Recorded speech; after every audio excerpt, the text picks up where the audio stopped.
Hello friends, welcome back to the channel. So आज हमारा topic है फिजियोग्राफ ऑफ इंडिया। आज हम बात करने वाले हैं फिजियोग्राफी की। कुल मिलाकर कहें तो हम जियोमॉर्फोलॉजिकल स्ट्रक्चर बात करेंगे इंडिया के टर्म्स में। बहुत इंपॉर्टेंट टॉपिक है हर एक एंट्रेंस एग्ज़ाम्स के लिए ये। इसमें कुछ सेक्शंस हैं जो बहुत ज़्यादा इंपॉर्टेंट होते हैं और कुछ सेक्शंस हैं जिसके बारे में आपको एक ओवरव्यू पता होना चाहिए। बहुत ज़्यादा डेप्थ में इन्फॉर्मेशन नहीं चाहिए, बट येस एक ओवरव्यू सब्सटैंशियल इन्फॉर्मेशन आपको उसके लिए होना चाहिए। सो चलिए शुरू करते हैं आज का टॉपिक हमारा, that is physiograph of India. Okay, so इस टॉपिक में सबसे पहले हम लोग बात करेंगे भाई फिजियोग्राफी इंडिया की किस अलग अलग तरीके से वेरी करती है। हम लोग बोलते हैं भाई India is a land of diversity. तो डाइवर्सिटी हमारे यहाँ हर चीज़ में आती है, चाहे हम आर्ट लिटरेचर की बात करें, हम बात करें टेरेस्ट्रियल लैंड की, तो उसमें भी वेरिएशन हमें दिखेगा, जो कि हमारा फिजियोग्राफी का टॉपिक होगा।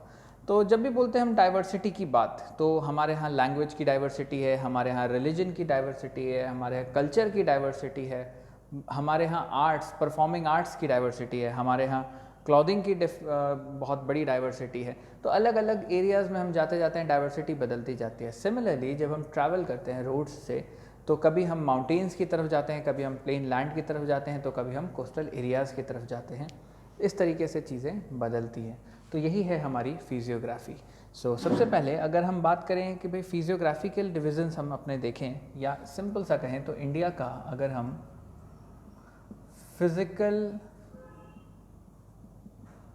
डिवीज़न देखें तो हमारे पास क्या चीज़ें आती हैं। जब भी हम फिजिकल डिवीज़न की बात करेंगे तो इंडिया में हमारे पास, नॉर्थ इंडिया में देयर आर नॉर्दर्न माउंटेन्स, यहाँ से लेकर ईस्ट तक जाती हैं ये नॉर्दर्न माउंटेन्स, हिमालयाज़ की रीजन पूरी। हमारे पास आता है just beneath these mountains there is northern Indian plains, plain land है, फॉलोड बाय हमारे पास पूरे का पूरा डेक्कन का प्लेटो एरिया है। दैट मीन्स हम उसको कई बार पेनिनसुलर प्लेटो कहते हैं। फिर हमारे पास आता है बहुत बड़ा रेगिस्तान, great Indian desert. Not to forget हमारे पास अपने कोस्टल रीजन्स भी हैं। और last but not the least we do have number of islands. So इतनी सारी चीज़ें, इतना सारा फिजिकल डिवीज़न में हमारे यहाँ वेरिएशंस आता है।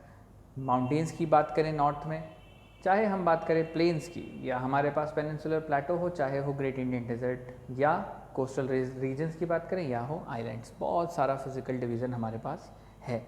अब इसी जियोमॉर्फोलॉजिकल स्ट्रक्चर के परसेंटेज के रेशियो में अगर हम देखते हैं कि भाई माउंटेन कितना, हिली एरियाज़ कितने, प्लेन लैंड कितना और प्लाटो एरिया कितना, तो अगर हम बात करते हैं चार बड़े डिविजन्स की, तो हमारे पास आता है माउंटेन्स, हमारे पास आते हैं हिली रीजन्स या हिल्स, हमारे पास आता है प्लेटोज, और साथ ही साथ लास्ट में हमारे पास रहेगा प्लेन्स।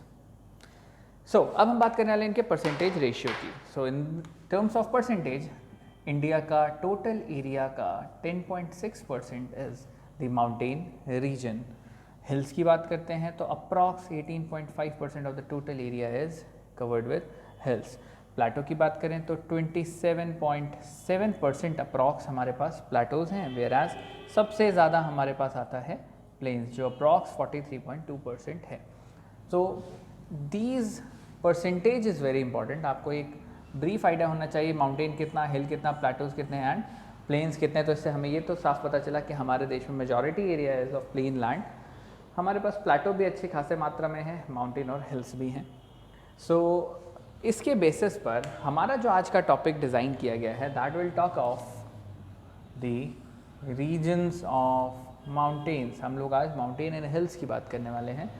तो चलिए इसको समझने के लिए the first and prime thing is we should have a brief idea of what all mountain ranges do we have in India, कैसा उसका फिजिकल डिस्ट्रीब्यूशन है। तो सबसे पहले हम एक बार डिस्ट्रीब्यूशन का थ्योरेटिकल कॉन्सेप्ट समझते हैं, फॉलोड बाय फिर हम लोग मैप से एक बार उसको समझेंगे, और उसके बाद आपको ये सारे कॉन्सेप्ट्स क्लियर होंगे। और ये बहुत इंपॉर्टेंट है, not just for the exam perspective, but you should have a brief idea about your country. देश का फिजिकल डिवीज़न पता होना भी बहुत बड़ी बात है। हमें पता होना चाहिए हमारे पास किस तरीके के माउंटेन रेंजेस हैं, कितने ट्रैकियस एरियाज़ हैं, और उन सब एरियाज़ को गार्ड करने के लिए हमेशा तत्पर रहता है हमारा सिक्योरिटी फोर्सेस। तो जितने भी डिफ़िकल्ट टेरेन हो, चाहे हम रेगिस्तान जो हमारे हैं, डेजर्ट्स एरियाज़ हैं, वहाँ पर हम अपनी पुलिसिंग की बात करें, वहाँ पर हम अपने डिप्लॉयमेंट की बात करें बीएसएफ की, या फिर हम चले जाएं Indo Tibetan border police force की बात करें, सो बॉर्डर्स पर सिक्योरिटी देना is a very challenging thing. ये चैलेंजिंग इतना इसलिए है because of its variation in the terrains, कितना रफ टेरेन्स वो हो सकते हैं, उसको समझेंगे अब हम आगे। तो चलिए एक बार थ्योरेटिकल नॉलेज इसका समझते हैं, कुछ एक बात हम इनके बारे में जानते हैं, देन विल मूव फॉरवर्ड। तो सबसे पहले बात की जाए भाई नॉर्दर्न माउंटेन्स की, हमें बात करनी है।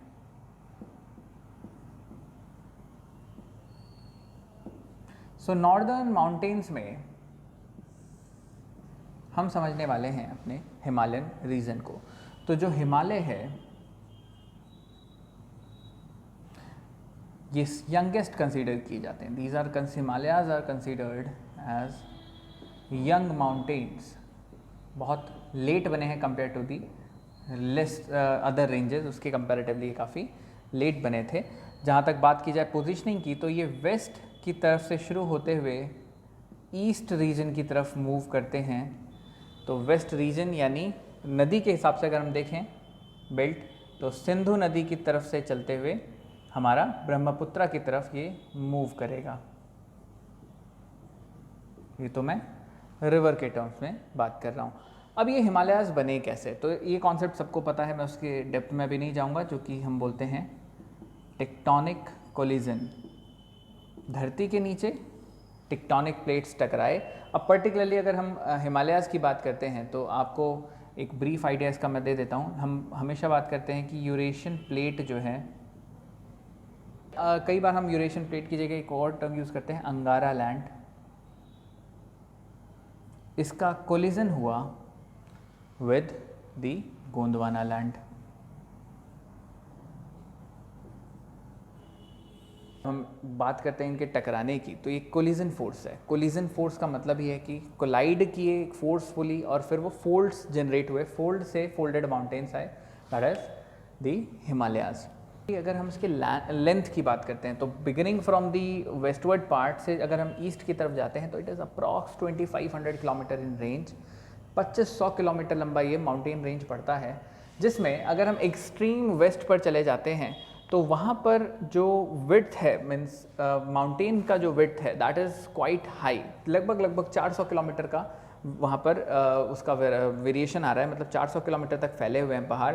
वेराज अगर ईस्ट की तरफ चले जाएं, यानी सिक्किम की तरफ चले जाएं, तो उसकी, या अरुणाचल तक चले जाएं, तो वहाँ पर उसकी विड्थ कम हो जाती है, इट इज़ अप्रॉक्स 160 किलोमीटर्स। तो ये भी एक कॉन्सेप्ट है कि भाई वहाँ पर इतना ज़्यादा विड्थ क्यों है, वेराज इन ईस्ट ये बहुत कम क्यों हुआ। इसकी वजह ये थी कि जब टेक्टोनिक प्लेट्स टकराए उसके बाद जो एक हम कहते हैं कंप्रेसिव फोर्स जो था, कंप्रेसिव फोर्स ईस्ट की तरफ ज़्यादा लगा, दैट इज़ वाई पीक्स ज़्यादा ऊंचे बने और कम एरिया में बने। वेराज अगर हम बात करें वेस्ट की साइड, तो कंप्रेसिव फोर्स कम था, पीक्स थोड़े कंपैरेटिवली छोटे हुए और विड्थ ज़्यादा हुआ। तो ये कॉन्सेप्ट, अभी ये मैप से आपको ज़्यादा बेटर मैनर में समझ आएगा। आई होप ये 3-4 पॉइंट्स की अंडरस्टैंडिंग तो आपको मिल चुकी है कि कैसे कैसे हमारे यहाँ स्ट्रक्चर्स वेरी करते हैं, और हिमालयाज़ के बारे में कुछ एक बेसिक। अब आगे चल के हम हिमालयन रेंजेस के टाइप्स पढ़ेंगे कि भाई हिमाद्री, हिमाचल शिवालिक क्या है, ट्रांस हिमालयन क्या है, वो सारी चीज़ों को भी हम समझेंगे। आई होप यहाँ तक चीज़ें क्लियर है। Will move forward from this point.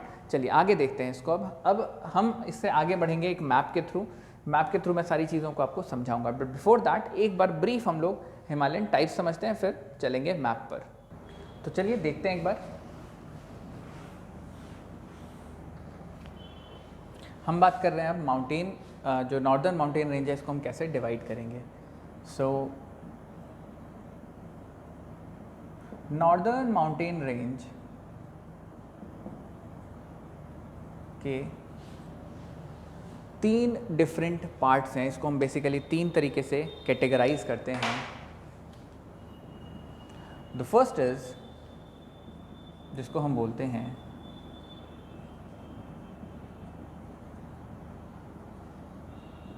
Himalayan mountain range. Second आता है हमारे पास ट्रांस हिमालयन, पहला हो गया Himalayan, the second is trans Himalayan mountain range, और थर्ड जो हमारे पास पार्ट आता है दैट इज द ईस्टर्न, या इसी को हम कई बार बोलते हैं Purvanchal mountain range. Altitude wise ये काफ़ी छोटा रहता है, ट्रांस थोड़ा सा ज़्यादा, मतलब काफ़ी ज़्यादा इसके कंपैरेटिवली, और हिमालयन तो सबसे ग्रेटर हाइट्स वाले हुए। अब अगर हम पर्टिकुलरली एक एक करके इनको समझें तो हिमालयन माउंटेन रेंज की बात करते हैं सबसे पहले। हिमालयन माउंटेन रेंज, इसके फर्दर 3 पार्ट्स हमारे पास आते हैं। The first is called great Himalayas. Great Himalaya, इसको इनर हिमालय भी बोला जाता है।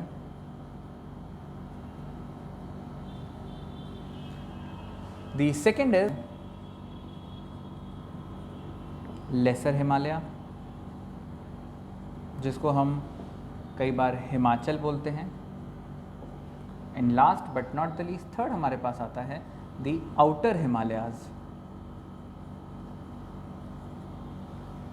The outer Himalaya which is also refer to as Shivalik, इसको शिवालिक भी कहा जाता है।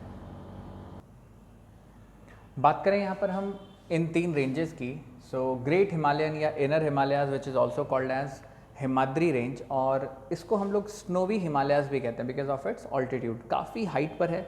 मीन ऑल्टीट्यूड इसका 6000 से ऊपर का रहता है, तो लगभग पूरे साल यहाँ पर बर्फ़ आपको ऊपर में मिलेगी ही मिलेगी। सेकेंड रेंज हमारे पास आता है हिमाद्री के बाद हिमाचल, ऑल्टीट्यूड थोड़ा सा कम है, 4500-5000 के बीच वेरी करता रहेगा। और लास्ट में हमारे पास आएगा शिवालिक रेंज, बिल्कुल फ्लैट, मतलब काफ़ी ऑल्टीट्यूड में compare to the rest to कम होगा, ये 1800-2200 तक मूव करता है। सो हिमालयन माउंटेन रेंज में सबसे पहले हमारे पास आता है ग्रेट हिमालयाज। अब हम एक बार ग्रेट हिमालयाज को समझेंगे, फिर हम लोग चलेंगे लेसर हिमालयाज की तरफ। Now great Himalayas, whenever we talk of great Himalayas, हमारे पास सबसे पहले दिमाग में आएगा दुनिया के सबसे ऊंचे पर्वत जो होंगे वो इसका पार्ट होंगे। तो हमारे पास जैसे आया Mount Everest. So Mount Everest is in Nepal, दुनिया का सबसे ऊंचा ये पीक है Mount Everest, which has an altitude of 8848 metre. Mount Everest को ही कई बार हम लोग सागर माथा भी बोलते हैं इन नेपाली, और माउंट एवरेस्ट का ही नाम चोमोलंगमा भी है। ये तिब्बत में, जब हम तिब्बती भाषा की बात करेंगे तो it will be called as Chomolungma. China ने आजकल अपने डेटा में इसको अपने अकॉर्डिंगली नाम देना शुरू कर दिया है, but it will remain Chomolungma, Sagarmatha, या हम उसको बोलेंगे Mount Everest which has an altitude of 8848 metre and is the world's highest peak. अगर हम बात करते हैं इंडिया के रेफरेंस में, तो इंडिया में हमारे पास आता है काराकोरम, जो हमारा सबसे ऊंचा पीक है, दैट इज़ द K2, ठीक है। गॉडविन ऑस्टिन भी उसका नाम है, चलिए उस पर भी चलेंगे। अब बिफोर दिस, ये तो इतनी चीज़ें समझ आ गई हैं। अब यहाँ पर आपको एक टर्म और समझनी है, ये टर्म बहुत कॉमनली यूज होगी। The term is antecedent river. किस शब्द की हम बात कर रहे हैं? Antecedent river. एंटीसीडेंट मतलब किसी से भी पहले, एंटीसीडेंट का मतलब ये होता है किसी से भी पहले। तो हम यहाँ पर बात कर रहे हैं यहाँ पर रिवर के टर्म्स में, यानी ऐसे रिवर्स जिनका ओरिजिन पहले हो गया और बाद में उसके इन एंड अराउंड वैलीज, जो इन एंड अराउंड माउंटेन्स हैं वो डेवलप किए, ठीक है। जैसे हमारे पास रिवर आती है सिंधु नदी, इंदस रिवर हो गया, सतलुज रिवर हो गया, या हमारे पास है गंगा, यमुना और उनकी कई सारी ट्रिब्यूटरीज। ये सब रिवर पहले बन गई और माउंटेन्स बाद में आए, that is why they are refer to as antecedent rivers. और एंटीसीडेंट रिवर्स हिमालयन रीजन में बहुत सारी हैं, तो ये भी आपको एक चीज़ समझनी चाहिए। अपार्ट फ्रॉम माउंट एवरेस्ट, अगर हम और भी ग्रेट हिमालयन रेंजेस की बात करते हैं, we do have Kanchenjunga. Kanchenjunga, या कई बार इसको हम कंचनजोंगा भी बोलते हैं, कंचनजोंगा। सो इसका एल्टीट्यूड भी काफ़ी ज़्यादा है, इट इज़ 85, इसका ऑल्टीट्यूड है 85 86 मीटर। अपार्ट फ्रॉम कंचनजंगा हमारे पास फिर इनके अलावा अगर हम रेंजेस देखें तो Mount Makalu, altitude of around 8481 metres, तो काफ़ी ज़्यादा हाइट माउंट मकालू की भी है। अगर हम नेक्स्ट देखते हैं हमारे पास धौलागिरी आता है, धौलागिरी पर्वत। सो धौलागिरी का भी ऑल्टीट्यूड काफ़ी ज़्यादा है, क्लोज टू 8172 मीटर्स। इसके अलावा हमारे पास बहुत सारे नंग पर्वत भी इसका हिस्सा है, केदारनाथ, बद्रीनाथ, ये सब रेंजेस जो हैं वो ग्रेट हिमालयाज़ के ही पार्ट हैं। अब हम देखते हैं सेकेंड यानी lesser Himalayas. So great Himalayas के बाद सेकेंड पार्ट आता है हमारे पास द लेसर हिमालयाज़, या जिसको हमने बोला था हिमाचल। सबसे पहले हमने कहा Himadri, the second was Himachal. जब बात करते हैं लेसर हिमालयाज़ या हिमाचल रेंजेस की, तो इसमें भी ऑल्टीट्यूड काफ़ी है कुछ रेंजेस का, और कुछ हमारे पास इसमें भी लोअर हिमालयाज़ आएंगे, लेसर हिमालयाज़ का भी लोअर पार्ट। जैसे अगर हम इसमें हाइट एंड ज़्यादा ऑल्टीट्यूड वाले की बात करें तो उसमें जैसे हमारे पास पीर पंजाल रेंज आता है, कश्मीर की वैली की तरफ पूरा पीर पंजाल रेंजेस आपको दिखेगा, बनिहाल वाला area. Apart from that Dhaulagiri जो कि नेपाल में हो गया, वो इसके ऊंचे रेंजेस हो गए। वेराज लेसर में अगर हम जाएं तो फिर हमारे पास जो शिमला का बेल्ट है, पूरा शिमला हो गया, या मसूरी है हमारे पास, चक्राता हो गया, जितने फेमस हिल स्पॉट्स हैं, रानी खेत, ये सब चीज़ें, ये सारे जो एरियाज़ हैं ये लेसर हिमालयाज़ का लोअर पार्ट या लोअर जो ऑल्टीट्यूड वाले एरियाज़ हैं उसमें ये माना जाता है फेमस टूरिस्ट स्पॉट्स। इसमें हमारे कई सारे। चलते हैं नेक्स्ट पार्ट पे, यानी हमारे पास तीसरा आता है दी आउटर हिमालयाज़। जब भी बात आएगी आउटर हिमालयाज़ की, इसी को हमने बोला शिवालिक रेंज।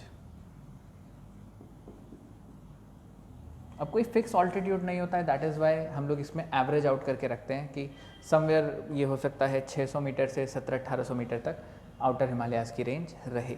अब आउटर हिमालयाज़ में पर्टिकुलरली जो पंजाब से एरियाज़ हम शुरू करें, वहाँ से चले जाएं हम पूरा बिहार के कुछ एरियाज़ तक, तो ये आउटर हिमालयाज़ की रेंजेस वहाँ तक अवेलेबल हमारे पास हैं। तो ये तो पूरे हमने हिमालय के माउंटेन रेंज को देखा, but which was the northern mountain range का पहला part was Himalayan mountain range. Now moving on, अब हम देखेंगे ट्रांस हिमालयन माउंटेन रेंज, जो कि अगेन बहुत इंपॉर्टेंट है।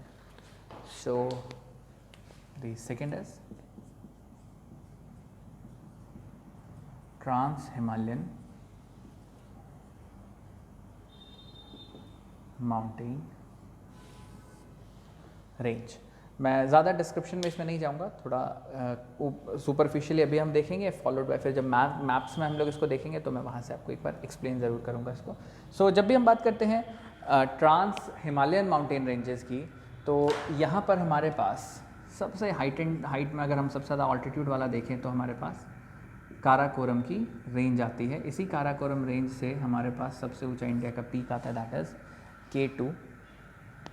सो अगले साल तक प्रोबेबली हमारे पास ही होगा K2, वैसे हमारा ही है एज़ पर दी पार्लियामेंट, हमने उसको अपना पार्ट माना हुआ है, इंटीग्रल पार्ट है इंडिया का।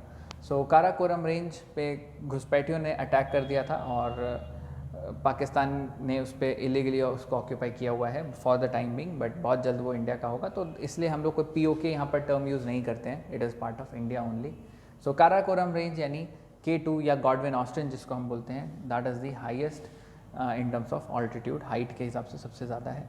अपार्ट फ्रॉम दैट बहुत सारे रेंजेस और आते हैं, जैसे पूरे का पूरा हमारा जो लद्दाख की रेंज आती है, ज़स्कार की रेंज आती है हमारे पास, ये सभी रेंजेस इसका पार्ट हैं। जब भी हम बात करेंगे ट्रांस हिमालयन जो माउंटेन रेंज है उसकी जब बात की जाएगी, नॉट टू फॉरगेट एक बहुत इंपॉर्टेंट इसमें हमारे पास है, दैट इज़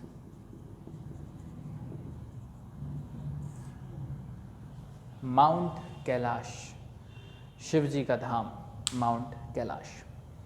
सो कई बार जब भी हम काराकोरम की बात करते हैं तो एक टर्मिनोलॉजी यहाँ पर आप सुनोगे, बैकबोन ऑफ हाई एशिया। तो जब भी बात आए बैकबोन ऑफ हाई एशिया की, तो आप उससे ट्रांस हिमालयन माउंटेन रेंज समझेंगे। चलते हैं अब हम नेक्स्ट सेट ऑफ रेंज देखते हैं नॉर्दर्न माउंटेन के। तो हमारे पास जैसा हमने पढ़ा था द ईस्टर्न या पूर्वांचल हिल्स की बात करें, ये पर्टिकुलरली एक्सटेंशन की अगर बात की जाए तो इंडिया में हम लोग इसको जो नॉर्थ ईस्ट का हमारा पूरा एरिया है वहाँ पर इसको पर्टिकुलरली माना जाएगा, और ये कहीं ना कहीं म्यांमार के रीजन तक एक्सपैंड होता है। तो कई सारे हिल्स हैं जो आधे हमारी साइड हैं और फिर म्यांमार के एरिया में भी पड़ते हैं, और कुछ खास इसमें से आपको जानने हैं, बहुत ज़्यादा अगेन ये भी इम्पॉर्टेंट नहीं रहेगा। लेकिन अगर मैं कुछ खास माउंटेन्स की बात करूँ, यहाँ पर कुछ खास हिल्स की बात करता हूँ पर्टिकुलरली ईस्टर्न या पूर्वांचल रेंज में, तो हमारे पास मीज़ो हिल्स या हमारे पास नागा हिल्स, खासी हिल या गारो की बात करें, गारो पर्वत, गारो हिल्स, गारो माउंटेन भी हैं, या जैंतिया, ये ट्राइब्स भी हैं वहाँ की, और सबके पास अपने अपने एक पर्वत का एरिया है, पूरा हिली रेंजेस हैं, तो वो हो गया। या हिल्स ऑफ त्रिपुरा, तो त्रिपुरा हिल्स बोलते हैं। नागा, मीज़ो, मणिपुर रेंज, तो उसका पूरा मणिपुर हिल्स है। ये कुछ खास पर्वत हैं। अगेन यहाँ पर बहुत ज़्यादा हम लोग कहें बहुत ज़्यादा पॉपुलराइज नहीं हुआ है ये एज अ टूरिस्ट स्पॉट्स, जैसे कि हमारे देहरादून से आगे की वैलीज़ देखें या हम कोटद्वार से आगे के जितने हिल स्टेशंस देखें, इन सब की तरह ये पॉपुलराइज नहीं है अभी, बट कनेक्टिविटी का थोड़ा इश्यूज़ था। बट राइट नाउ अभी अगर हम प्रेजेंट सिचुएशन की बात करें तो अब हमने पूरे नॉर्थ ईस्ट को, मेनलैंड इंडिया का एक बहुत अच्छे तरीके से उसको कंपाइल किया, इंडिया में एक मिलाने की पूरी कोशिश की गई है। और रोड्स की कंस्ट्रक्शन हो, चाहे रेलवेज़ की बात हो, हर जगह पर गवर्नमेंट रोड्स बनाने की बात कर रही है। कई जगहों पर रोड्स बन के स्टार्ट हो चुके हैं। कई पासेस पर इंडिया ने कई पासेस बनाए हैं अभी जहाँ पर रोड बनी, तो बहुत डिफ़िकल्ट टेरेन्स होते हैं वहाँ पर, रोड्स का construction is again a very difficult task, but government उस चीज़ को भी अचीव कर रही है। तो सिमिलरली पूर्वांचल हिल्स के एरियाज़ में भी अब हम लोग स्प्रेड आउट हो रहे हैं, और ये बहुत अच्छी बात है, बिकॉज़ वहाँ से अगर जितनी अच्छी हमारी कनेक्टिविटी रहेगी उतना ही ज़्यादा अच्छे से हम अपने बॉर्डर को सेफ गार्ड कर पाएंगे। तो ये तो एक हमने ब्रीफ लिया, 3 डिफरेंट काइंड के नॉर्थर्न माउंटेन रेंज के जो 3 डिफरेंट पार्ट है उसको हमने समझा। नाउ अब हम लोग समझने वाले हैं आगे के पूरे एक बार माउंटेन रेंजेस को थ्रू अ मैप। सो अब मैप से एक बार इसको देखते हैं। Okay class, so let's understand this whole topic of mountain through a map. In this map you can clearly see the mountain ranges. All these are in the red color is the mountain range, whereas those written in green is about those mountain ranges, whereas the peaks have been described with blue. So here you can see the peaks, and the black signifies the borders of India.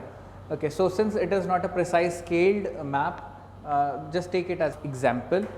So here in this particular map you can see the range of Hindu Kush, then followed by Pamir knot. Knot is something जिसको बोलते हैं गांठ बांधना, तो गांठ होती है, गांठ पे बहुत सारी चीज़ें आके बहुत सारे नोट्स लगते हैं। Similarly at Pamir there are Hindu Raj ranges, Hindu Kush range, Kunlun range as well as Karakoram range, and not to forget the Ladakh range. All those merge at Pamir, that is why it is also referred to as Pamir knot.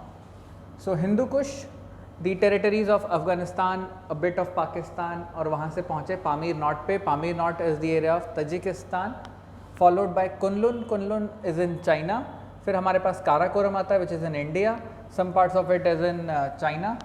Then followed by Ladakh range, completely in India. ये ज़स्कार India का हो गया. Followed by the Great Himalayas, beginning from India, going till parts of Nepal, and Kailash, which was a part of India as well as ये कैलाश की range China में भी है। Then followed by the Shivalik range, India Nepal दोनों तरफ है। और हमारे पास आता है एक रेंज इधर Pir Panjal which is in India, south of Kashmir. तो ये सारे हमारे पास रेंजेस का एक लेखा जोखा है, और इसको समझना बहुत आसान है। मैं आपको एक 3 पीक इसमें हमने इंपॉर्टेंट लिया है। The world highest peak that is Mount Everest, considering the fact the height of Mount Everest is 8848 metre and is located in Nepal. हमने इसका दूसरा नाम देखा था चोमोलंगमा और इसको नेपाली में बोलते हैं सागर माथा। आ जाएं अगर हम ऊपर K2 यानी काराकोरम रेंज की तरफ, तो Godwin Austen is a part of India. इसी के साथ ये पूरा बेल्ट जो है दैट इज़ कॉल्ड सियाचिन। ये वाला एरिया जो है this is referred to as Siachen. पूरा ग्लेशियल एरिया है, तो बहुत डिफ़िकल्ट टेरेन्स हैं, वहाँ पर भी इंडिया की आर्मी उधर तैनात रहती है। फॉलोड बाय इधर अगर हम चलें तो इधर हमारे पास आ गया पीर पंजाल की range. Pir Panjal range again India का पार्ट है और इधर ये भी काफ़ी ऑल्टीट्यूड में ज़्यादा होते हैं। 4700 से 5200 का एक एवरेज यहाँ पर ऑल्टीट्यूड है। और इधर चलें सिक्किम की तरफ, तो सिक्किम में हमारा कंचनजंगा की रेंज है which is the world's 3rd highest peak and 2nd highest in India. Kanchenjunga का ऑल्टीट्यूड है 8586 मीटर्स। तो इतनी तो चीज़ें आपको यहाँ पर जाननी है ना। इसी मैप में मैं आपको कुछ रिवर्स के बारे में डिस्क्रिप्शन देने वाला हूँ, तो अभी आप देखते रहिएगा। इसमें हम लोग अभी रिवर्स के बारे में बात करेंगे। Just wait for a minute, अभी मैं इसको रिवर्स के साथ डिस्क्राइब करता हूँ। सो इस मैप में ही मैंने कुछ रिवर्स के बारे में आपको डिस्क्राइब करने के लिए बनाया है। जैसे यहाँ पर अगर हम देखें तो ये इंदस रिवर की पूरी बेल्ट आ रही है। इधर हमने देखा झेलम, चेनाब, रावी, सतलुज एंड यहाँ पर है ये Beas river. This is Ganga and this is Yamuna. ये वाली ब्यास हो गई, सतलुज, रावी, चेनाब, झेलम, इंदस, गंगा एंड यमुना। इधर से रिवर जाती है काली, जिस पर अभी आजकल आप डिस्प्यूट सुन रहे हो, जो इंडिया नेपाल के रिगार्डिंग एक डिस्प्यूट उठा था, वैसे वो सेटल हो जाएगा बहुत जल्द। तो वो पर्टिकुलरली रिवर काली के बारे में था। जो यूपी, जो पर्टिकुलरली हम लोग नेपाल और यूपी की तरफ की बात करते हैं। और ये पूरा इधर का एरिया जो है, ये वाला एरिया अक्साई चिन बोला जाता है which is occupied by China और दिस पार्ट इज़ इंडिया। इसी में हमारा ये वाला पूरा बेल्ट जो है ये पाकिस्तान के पास था, अभी है प्रेजेंटली, बट बहुत जल्द हट जाएगा पाकिस्तान के पास से। इसमें गिलगित बाल्टिस्तान का एरिया, मीरपुर का एरिया, मुजफ्फराबाद का एरिया आता है और वो इंडिया का वैसे टेरिटरी है। तो बहुत जल्द उसकी सीट भी भरी जाएगी। वहाँ की जो लेजिस्लेटिव असेंबली की सीट्स हमने कश्मीर में रखी है। तो ये एक ब्रीफ आपको मैंने मैप के थ्रू बताने की कोशिश की है रेंजेस। आई होप आपको ये चीज़ें समझ आई होंगी और इस वीडियो को हम इतना ही रखेंगे। इसमें आपको मेजर माउंटेन रेंजेस को समझाने का मेरा एक आइडिया था। आपको एक पूरा पर्टिकुलर ग्लिम्स पता होना चाहिए। माउंटेन में अगर आपसे ट्रैकिंग के रिगार्डिंग या क्लाइंबिंग के बारे में पूछा जाएगा तो देयर इज़ ओनली वन जिसके बारे में क्वेश्चन आएगा, दैट इज़ माउंट एवरेस्ट। सो उसी से रिलेटेड फैक्ट्स आपको पता होने चाहिए। तो मैं माउंट एवरेस्ट के रिगार्डिंग जो फैक्ट्स हैं वो अभी इसमें डिस्क्राइब करूँगा। कंचनजंगा या K2 रेंजेस पे लोग चढ़ते नहीं हैं, तो वो आपको नहीं जानना। माउंट एवरेस्ट के बारे में ज़रूर जानना है। ओके, रेस्ट ऑल आपको रेंजेस आई होप समझ आए होंगे। हिंदू की मैंने पूरे मैप के थ्रू एक डिस्क्राइब करने की इसको कोशिश की है। तो जितने भी इंपॉर्टेंट माउंटेन्स की बारे में बात थी वो मैंने इस वीडियो में किया है। आई होप आपको ये पसंद आएगा। और अभी हम माउंट एवरेस्ट की बात करते हैं। थोड़े से कुछ फैक्ट्स और हैं, then will completely sum up this particular video. So एक बार इसको देख लीजिए और स्क्रीनशॉट लेकर आप इसको पढ़ना चाहें तो you can do that also. Pause करके आप इस वीडियो को अच्छे से देखिएगा। तो चलिए अब हम बढ़ते हैं आगे। बात करते हैं माउंट एवरेस्ट से रिलेटेड कुछ खास फैक्ट्स की। तो कुछ फैक्ट्स हमें पढ़ने हैं related to the people who climb Mount Everest. So जब भी बात आती है first person to climb Mount Everest, तो दो लोगों का नाम आता है। देयर वाज तेंजिंग नोर्गे शेरपा, जो कि एक शेरपा यानी जो असिस्ट करते हैं, जो पहाड़ पे चढ़ रहे थे, पोर्टर बोलें जिनको, एंड एडमंड हिलारी। ये दो व्यक्ति थे जिन्होंने सबसे पहले माउंट एवरेस्ट का समिट चढ़ा था।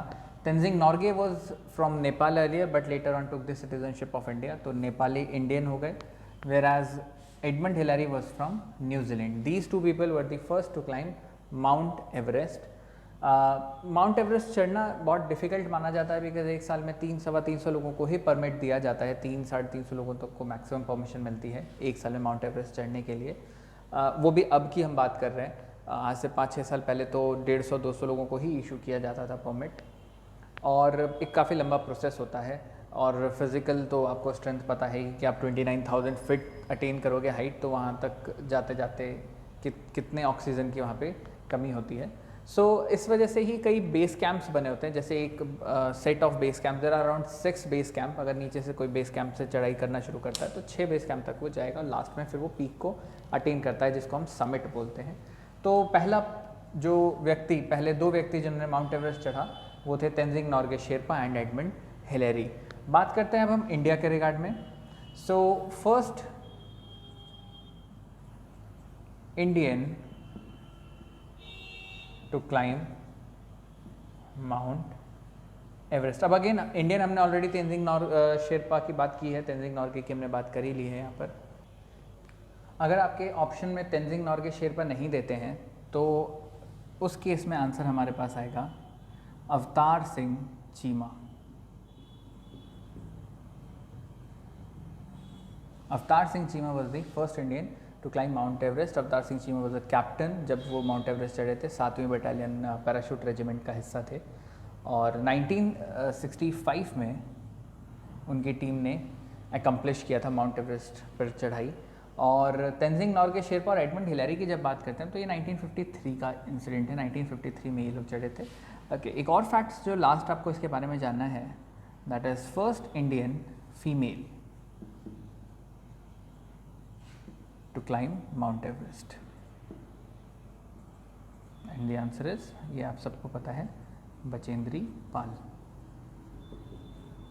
बचेंद्री पाल ने 1984 में ये अचीवमेंट हासिल किया था माउंट एवरेस्ट को चढ़ने का।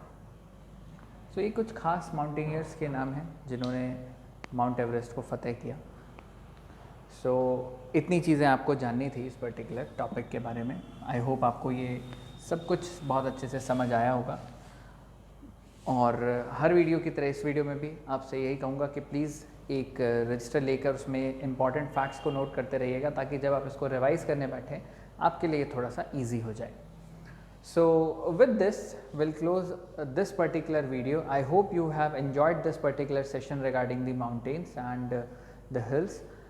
In the next session we'll be moving with some other topic. Till then, have a good day. Stay safe, stay at home. Bye bye, take care.